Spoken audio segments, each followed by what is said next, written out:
So, I want to quick comment on this interview Alex O'Connor had with Cliff and Stewart. It's about the doubting of Thomas and whether or not Jesus rebuked Thomas for demanding empirical evidence that he was risen from the dead. Because the first time Jesus showed himself to the disciples, Thomas was not there. And the disciples told Thomas later that Christ had been there, and he couldn't believe that.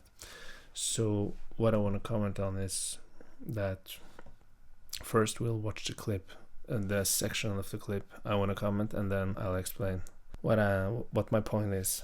Otherwise, I struggle to really get to grips with what the message of doubting Thomas could be, because you're right to sort of, it's an astute comparison to this Job thing. Here's somebody saying like, hey, like I want an answer here. And God like gives him something, at which point he's sort of brought to his knees. Like, what do you think is the message there? He says, you have believed because you've seen me. And bear in mind, seen, not touched. Blessed are those who believe without seeing. How are we supposed to read that as anything other than a message that, like, you should believe without evidence?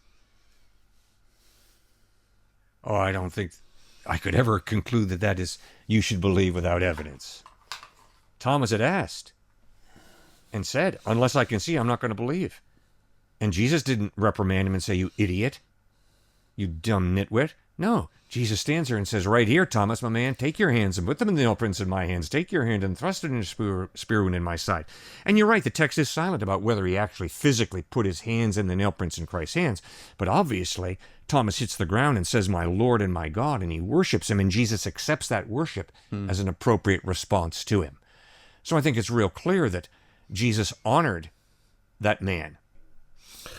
I disagree slightly with Cliff here, because I think Jesus actually was rebuking Thomas a little bit for not believing.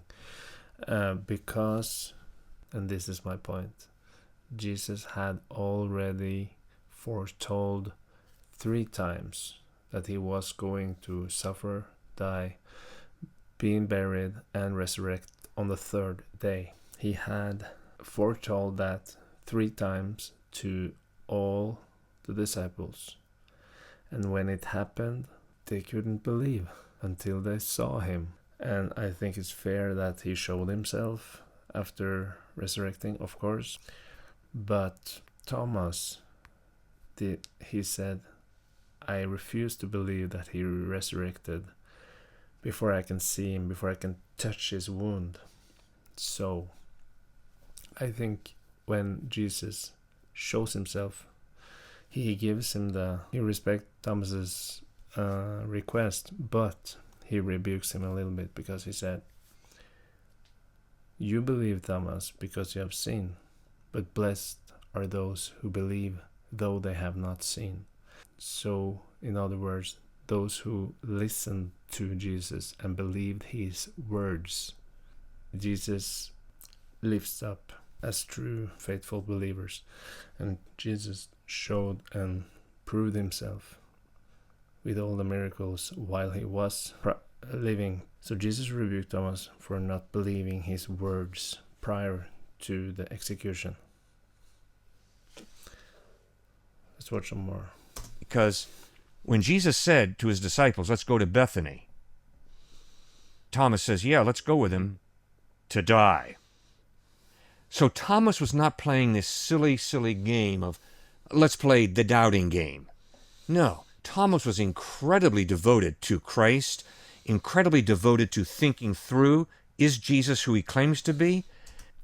Even despite that, he doubted he was resurrected.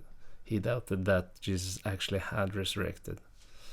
And he was willing to die. So he was not some... Beforehand, yeah. Also after, but again, he demanded empirical evidence. Ridiculously naive game player. But then when he hits a wall of doubt, Christ honors him and says, okay, here I am. And when Christ says... I don't know if he honors him, but he answers his request, but he doesn't honor that. He doesn't. I don't think Christ honors Thomas in these situations.